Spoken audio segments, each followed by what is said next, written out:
Dan terhormat Dewan Juri, saya berdiri di sini sebagai pembicara pertama mewakili posisi afirmasi, dan saya ingin mengawali dengan satu penegasan yang sangat penting. Kami tidak menyesali vape sebagai sebuah produk. Kami tidak menyesali inovasi teknologi. Yang kami sesali adalah normalisasi yang membuat kecanduan nikotin terlihat modern, diterima secara sosial, dan dianggap aman bagi remaja. Mosi yang kami bawa hari ini adalah Dewan ini menyesalkan normalisasi rokok elektrik sebagai alternatif aman bagi remaja, dan kami akan membuktikan bahwa penyesalan ini bukanlah sikap moralistik, melainkan respons yang rasional terhadap krisis kesehatan yang sedang melanda generasi muda. Sebelum saya masuk ke dalam argumen, izinkan saya mendefinisikan terlebih dahulu apa yang kami maksud dengan normalisasi. Normalisasi rokok elektrik sebagai alternatif aman bagi remaja adalah proses sosial dan budaya di mana penggunaan vape secara bertahap diterima sebagai hal yang biasa, wajar, dan bahkan modern di kalangan remaja usia 10 hingga 19 tahun menyangkut data dari WHO. Dengan disertai persepsi keliru bahwa vape adalah pilihan yang lebih aman dibanding rokok konvensional, mosi ini tidak menyesalkan keberadaan vape sebagai produk, melainkan menyesalkan proses normalisasi yang membuat perilaku adiktif nikotin menjadi terlihat estetik, diterima sosial, dan tidak berbahaya bagi remaja yang sedang dalam fase pencarian identitas dan juga perkembangan kognitif yang belum matang. Sekarang, mari kita bahas mengapa normalisasi ini harus disesali di wajah yang terhormat. Argumen pertama saya adalah bahwa normalisasi vape telah membuka pasar nikotin baru di kalangan remaja. Vape dikemas dengan desain yang futuristik, berbagai varian rasa yang menarik, dan iklan yang secara langsung menargetkan identitas modern. Di mana remaja tidak membeli nikotin, mereka membeli identitas. Dari sisi budaya dan perilaku, manusia sangat dipengaruhi oleh identitas dan bagaimana suatu produk membentuk citra diri mereka. Industri vape telah mengubah struktur konsumsi nikotin dari produk dewasa menjadi produk gaya remaja. Secara sistemik, normalisasi ini menciptakan konsekuensi jangka panjang yang mengubah perilaku massal. Di mana data dari Pusat Pengendalian dan Pencegahan Penyakit Amerika Serikat pada tahun 2020 menunjukkan bahwa penggunaan vape pada remaja meningkat sebesar 15% hanya dalam waktu 3 tahun, dari kurun waktu tahun 2017 hingga tahun 2019. Lembaga terindikasi pada tahun 2021 juga melaporkan bahwa 85% remaja menggunakan vape memilih produk dengan rasa buah, permen, atau mint yang jelas-jelas dirancang untuk menarik perhatian anak muda. Jika kita menggabungkan ini dengan alat bioteknologi saat ini, kita bisa melihat bahwa solusi yang ada saat ini seperti enzim MBCA2 yang mampu mendegradasi nikotin dalam aliran darah, atau vaksin nikotin yang membuat efek adiktif dari nikotin otak sebenarnya bisa menjadi intervensi yang jauh lebih efektif daripada program normalisasi nikotin. Namun yang terjadi saat ini adalah normalisasi nikotin bukan sangat bersalah. Argumen kedua saya adalah bahwa persepsi aman yang melekat pada vape sangatlah berbahaya. Bila persepsi aman ini tidak muncul dari fakta ilmiah, melainkan dikonstruksi secara sosial melalui strategi pemasaran dan pencitraan. Label aman menurunkan hambatan psikologis seseorang untuk mencoba sesuatu, dan persepsi keamanan yang salah memiliki konsekuensi sistemik jangka panjang, yaitu mengubah perilaku massal sehingga kecanduan tidak lagi dianggap sebagai risiko, melainkan dianggap sebagai pilihan gaya hidup. Data dari Lembaga Nasional Penyalahgunaan Narkoba Amerika Serikat tahun 2022 menunjukkan bahwa 67% remaja pengguna vape percaya bahwa vape tidak berbahaya atau hanya sedikit berbahaya. Penelitian yang dipublikasikan di Journal of Adolescent Health tahun 2021 bahkan menemukan bahwa persepsi kurang berbahaya justru meningkatkan frekuensi penggunaan vape pada remaja. Inilah yang disebut dengan efek dosis respon. Jika kita melihat kembali pada alat bioteknologi, dua sensor wearable yang ditemukan oleh Tai et al. Pada tahun 2020 dan dipublikasikan di ACS Sensors sebenarnya dapat memberikan umpan balik secara langsung kepada remaja tentang kadar nikotin dalam tubuh mereka. Dengan adanya alat ini, remaja bisa melihat secara langsung bahwa vape tetap mengandung zat adiktif. Namun selama normalisasi tersebut berlangsung dan persepsi aman tidak diluruskan, biosensor ini pun tidak akan banyak berguna di waktu terdekat karena remaja sudah merasa bahwa vape adalah hal yang biasa dan aman. Argumen ketiga saya adalah bahwa normalisasi vape membuat remaja menjadi kecanduan.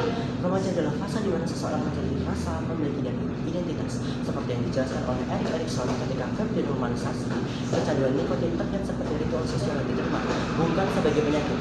Dari sisi budaya dan sistem sosial, perilaku adiktif yang dijadikan estetis akan dari mudah menyebar, di mana remaja memiliki kemampuan menilai risiko yang belum matang dengan jalan terhormat karena secara medis korteks prefrontal otak mereka belum berkembang sepenuhnya. Normalisasi mempercepat penyebaran kecanduan nikotin, di mana kecanduan tersebut akan berdampak pada kesehatan publik puluhan tahun ke depan. Data dari JAMA Pediatrics tahun 2012 dengan menunjukkan bahwa remaja yang mulai menggunakan vape memiliki risiko 3,6 kali lebih besar untuk beralih ke rokok konvensional di kemudian hari yang dikenal sebagai efek gerbang. Laporan dari Surgeon General Amerika Serikat tahun 2016 juga menegaskan bahwa nikotin pada remaja dapat mengganggu perkembangan otak dan jadi terhormat, termasuk memori, perhatian, dan juga kontrol impuls. Di sini relevansi vaksin nikotin menjadi sangat penting, di mana vaksin nikotin seperti Midge bekerja dengan prinsip imunisasi aktif, di mana antibodi yang dihasilkan akan mengikat nikotin dalam aliran darah sehingga nikotin tidak bisa mencapai otak. Dengan kata lain, jika seorang remaja telah menerima vaksin ini, setiap isap vape tidak akan merasakan efek kenikmatan dan memicu kecanduan. Ini adalah solusi yang memutus siklus kecanduan dari akar biologis, bukan sekedar pengelola risikonya. Namun normalisasi justru membuat kita terjebak apakah vape lebih aman atau tidak di uji terhormat tanpa menyelesaikan masalah kecanduan itu sendiri. Argumen keempat dan terakhir dari saya adalah bahwa industri vape secara sistematis telah mengeksploitasi anak muda. Di uji terhormat dari segi budaya, industri cenderung menciptakan produk yang lucu dan modern untuk mereka remaja. Dan jangka panjang, eksploitasi ini menciptakan ketergantungan sistemik, di mana generasi muda kecanduan akan menjadi konsumen seumur hidup bagi industri nikotin. Data dari Badan Pengawas Obat dan Makanan Amerika Serikat tahun 2020 menunjukkan bahwa 80% pengguna vape remaja menggunakan produk dengan rasa yang secara eksplisit bagi anak muda. Lembaga Truth Initiative pada tahun 2021 juga melaporkan bahwa industri vape menghabiskan 1,4 miliar dolar untuk iklan digital yang menargetkan remaja dari tahun 2018 hingga 2020. Teknologi seperti CRISPR-Cas9 sebenarnya bisa menawarkan solusi yang sangat radikal dengan cara menghilangkan gen penghasil nikotin dari sumbernya langsung, dan itu dari sumber tanaman tembakau. Di mana penelitian ini dicetuskan oleh Nolan Bionis pada tahun 2024 dengan melakukan penyuntingan gen A62 dan BBL sehingga kadar nikotin dalam tembakau bisa turun sebesar 99,6%. Maka vape yang sebagai alternatif itu tidak akan diperlukan lagi di uji terhormat apabila tembakau telah memiliki kadar nikotin yang cukup rendah. Jadi uji terhormat, posisi oposisi mungkin akan mengatakan bahwa mereka adalah tim yang realistis dan bahwa normalisasi adalah hal yang tidak bisa dihindari di era digital. Tetapi realisme sejati bukanlah menerima normalisasi seperti takdir. Realisme sejati adalah menghadapi krisis dengan solusi yang bekerja pada akar masalah. Vaksin nikotin, enzim NICA2, CRISPR-Cas9, dan biosensor wearable adalah solusi-solusi yang telah terbukti secara ilmiah dan bisa menjadi senjata kita dalam perang melawan kecanduan nikotin. Sementara itu, apa yang ditawarkan oleh normalisasi di uji terhormat membiarkan kecanduan terlihat modern, aman, dan diterima secara sosial. Kami menyusun normalisasi vape sebagai alternatif aman bagi remaja karena normalisasi membuka pasar nikotin baru, persepsi aman yang berbahaya, remaja menjadi kecanduan di fase otak paling rentan, dan industri yang mengeksploitasi anak muda dengan rekayasa budaya. Sebagai penutup, saya ingin menyampaikan suatu kalimat bahwa masalahnya bukan hanya pada vape, tetapi ketika kecanduan mulai terlihat modern dan diterima secara sosial, di mana perubahan kecil dalam persepsi publik dapat menciptakan perubahan besar dalam perilaku kolektif. Ketika masyarakat mulai mengasosiasikan nikotin dengan keamanan, modernitas, dan penerimaan sosial, kita sedang membentuk ulang cara generasi muda memahami risiko. Sekian dari pihak Afirmasi, selamatkan pemuda kita, selamatkan masa depan bangsa. Yang terhormat Dewan Juri, saya berdiri di sini sebagai pembicara kedua dari pihak oposisi, dan sejak awal kami ingin menegaskan satu hal yang sangat penting. Kami tidak berdiri di sini untuk mengatakan bahwa vape itu sehat, aman, atau ideal bagi remaja, tetapi kami menolak cara berpikir afirmasi yang terlalu menyederhanakan masalah, seolah semua bentuk penerimaan terhadap vape otomatis harus disesali. Yang kami pertanyakan hari ini adalah, apakah benar normalisasi vape adalah akar utama masalah remaja, atau sebenarnya vape hanyalah bagian kecil dari sistem sosial dan digital yang jauh lebih besar? Karena dalam dunia nyata, remaja hari ini hidup dalam tekanan sosial, media digital, mencoba hal baru, dan kebutuhan untuk diterima di lingkungan. Bahkan afirmasi sendiri mengakui bahwa media sosial, influencer, dan tekanan sosial memiliki pengaruh besar terhadap perilaku remaja. Artinya masalah yang sedang dihadapi jauh lebih kompleks daripada sekedar vape. Banyak remaja yang menggunakan vape memang sejak awal sudah memiliki kecenderungan impulsif, suka mencari sensasi, dan lebih rentan terhadap perilaku beresiko.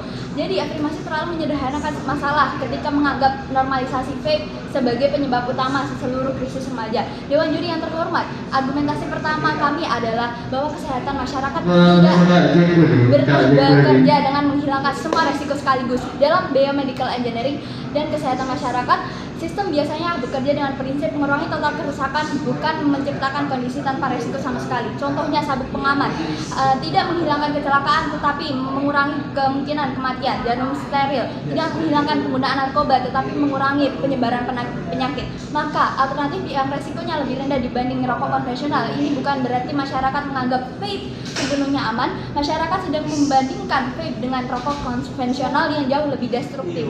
Data dari National Academics menunjukkan bahwa aerosol vape mengandung lebih sedikit zat toksik dibanding asap hasil pembakaran rokok konvensional. Jadi dalam kesehatan masyarakat yang dibandingkan bukan ada atau tidak ada resiko, tetapi tingkat bahayanya.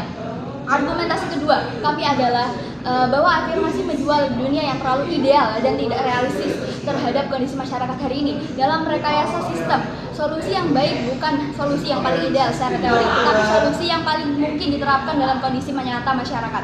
Realitanya penggunaan vape pada siswa SMA di Amerika meningkat sebanyak 1,5% tahun 2011 menjadi 20,8% di tahun 2018. Dan masalah seperti ini tidak bisa diselesaikan hanya dengan stigma moral atau sekedar mengatakan jangan dinormalisasi, karena remaja tetap hidup dalam budaya digital yang terus memperkuat perilaku impulsif dan kebutuhan diterima di lingkungan sosial.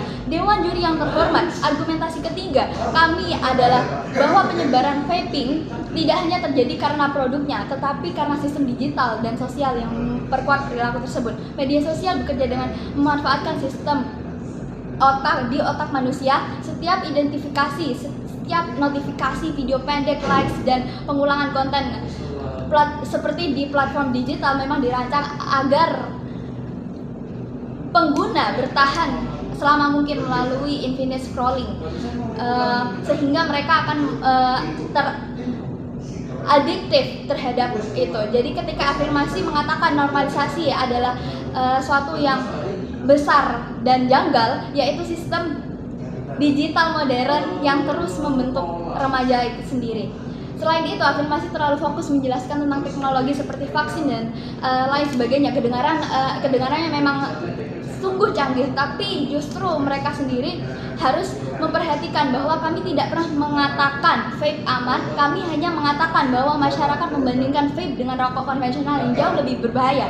Jadi afirmasi gagal memahami bahwa masyarakat tidak sedang memilih antara vape dan udara konvensional yang tingkat bahayanya jauh lebih tinggi. Kemudian afirmasi terus menggunakan narasi bahwa vape otomatis menjadi pintu masuk menuju ke rokok konvensional, tetapi mereka gagal membedakan hubungan sebab akibat dengan sekedar hubungan perilaku yang muncul bersamaan. Banyak penelitian menunjukkan bahwa remaja yang menggunakan vape memang sejak awal lebih impulsif, suka mencoba hal baru, dan lebih berani mengambil resiko. Jadi vape bukan hanya sekedar sumber utama perilaku beresiko, tetapi masuk ke lingkungan yang memang sudah rentan terhadap perilaku tersebut.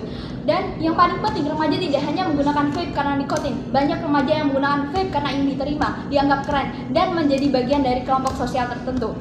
Pada masa remaja, kebutuhan diterima lingkungan sering jauh lebih kuat dibandingkan pertimbangan kesehatan jangka panjang. Jadi masalah ini bukan hanya persoalan produk, tetapi persoalan identitas sosial, tekanan lingkungan, dan budaya digital modern. Pada akhirnya, kami tidak sedang membela nikotin, kami sedang membela pendekatan yang realistis terhadap kondisi masyarakat. Karena dalam kesehatan masyarakat, solusi yang baik bukan solusi yang terdengar paling ideal, tetapi solusi yang paling mungkin mengurangi total kerusakan dalam dunia nyata. Afirmasi terus membicarakan tentang dunia tanpa normalisasi, tetapi gagal menawarkan solusi yang benar-benar realistis terhadap budaya digital, tekanan sosial, dan perilaku remaja modern. Maka kami sebagai tim oposisi menolak musik. Terima kasih.